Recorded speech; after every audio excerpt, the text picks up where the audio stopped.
Временный запрет на ловлю форели, который был введен в республике в период нереста, действует с 15 августа и продлится до конца текущего года. Это значит, что в течение всего этого времени рыбакам запрещено заниматься рыболовством. В связи с этим проводятся рейдовые мероприятия, в которых участвуют не только сотрудники прокуратуры, но и представители правоохранительных органов. Совместные усилия направлены на сохранение и восстановление водных биологических ресурсов в период нереста.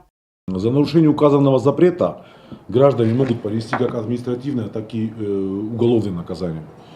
То есть в связи с постановлением правительства за номером 72 от 20.05.2014 года об утверждении такс за исчислением размера взыскания ущерба, у нас на форель идет, то есть независимо от размера и веса рыбы, 3100 рублей за один экземпляр.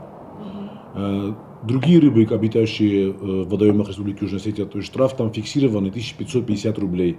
Кроме того, планируется регулярная проверка владельцев ресторанов и кафе на предмет наличия в их заведениях незаконно выловленной форели. Данная мера проверки будет проводиться как минимум один раз в неделю, а также по мере поступления оперативной информации о возможных нарушениях.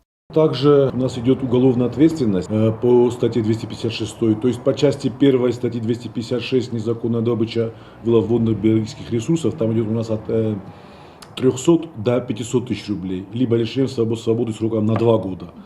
И по части 3 от 500 тысяч до 1 миллиона, либо лишение свободы сроком от 3 до 5 лет. Значительный ущерб у нас свыше 5000 рублей, крупный ущерб у нас признается свыше 100 тысяч рублей, и особо крупный признается ущерб, превышающий 250 тысяч рублей. Важно, чтобы рыбаки осознавали, что успешный нерест является залогом увеличения популяции рыбы в водоемах в будущем. Чем удачнее пройдет этот период, тем больше рыбы сможет появиться в реках и озерах, что в свою очередь будет способствовать устойчивому развитию рыболовства и сохранению экосистемы в республике. Анжела Кукоева, Азамат Кудзеев, Зарина Татаева. Информационный выпуск сегодня.